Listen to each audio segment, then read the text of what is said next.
குற்றவாளி ஞானசேகரனுக்கு வழங்கப்படும் தண்டனை விவரங்கள் குறித்து ஜூன் 2ஆம் தேதி அறிவிக்கப்படும் என்று சென்னை மகளிர் நீதிமன்ற நீதிபதி ராஜலட்சுமி தெரிவித்திருக்கிறார். அண்மை செய்தியாக நாம் பார்த்து கொண்டிருக்கிறோம்.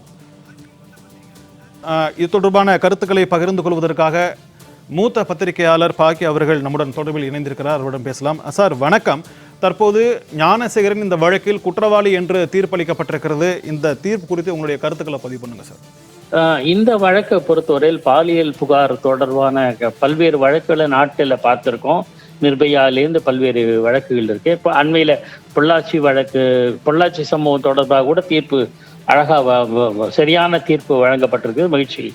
உடனடியாக இந்த தீர்ப்பும் டிசம்பர் மாதம் நடந்த சம்பவம் தொடர்பாக இந்த தீர்ப்பும் வழங்கப்படுகிறது. அதிலும் சுட்டிக்காட்டப்படுகிற ஞானசேகரன் குற்றவாளி என்று நீதிமன்றம், சிறப்பு நீதிமன்றம், போஸ்கோ நீதிமன்றம் அறிவித்திருப்பது வரவேற்கத்தக்கது. ஆனால் இந்த நிகழ்ச்சியை பொறுத்தவரை, அதாவது இந்த சம்பவத்தை பொறுத்தவரை தீர்ப்பை வழக்க சொல்லலை. அதாவது இந்த சம்பவத்துல பல்வேறு விஷயங்கள், கேள்விகள் இன்னும் அப்படியே இருக்கின்றன. ஒன்று, இந்த சம்பவம் நடந்தது குறித்து ஆராய்ச்சி பல பேர் புலனாய்வு விசாரணைகள் நடத்தப்பட்ட போது பல்கலைக்கழக வளாகத்தில் கேமரா, சிசிடிவி கேமரா பழுதடைந்திருப்பது பற்றி விசாரணை நடத்தப்பட வேண்டும். ஒன்று. இரண்டாவது, இது சம்பந்தப்பட்ட ஞானசேகரன் முதல்ல கோட்டுப்புறம் காவல் நிலையத்தில் புகார் வந்த உடனே விசாரிச்சுட்டு அனுப்பிச்சுட்டாங்க. மறுநாள் தான் கைது செய்யப்பட்டதாக தகவல் எல்லாம் வெளியானது, உங்களுக்கு தெரியும். அது அழுத்தத்தின் காரணமாக. அப்படின்னா இந்த ஏன் முதல் விசாரணையிலே அவர் மீது நடவடிக்கை எடுக்கப்படவில்லை என்று இரண்டாவது. மூன்றாவது, இவர் இந்த குறிப்பிட்ட சம்பவம் தொடர்பானவர் அரசியல் கட்சிக்கு நெருக்கமானவர்னு பரவலா பேசப்படுது. அது பொதுவாக அப்படி அரசியல் ரீதியா பேசப்பட்டாலும் அது இல்லை என்பதற்கான ஏதாவது ஆதாரமோ அல்லது தொடர்பு சரியான உண்மையிலே தொடர்புள்ளவர் என்பதோ அது தொடர்பான விவரம் இல்லை.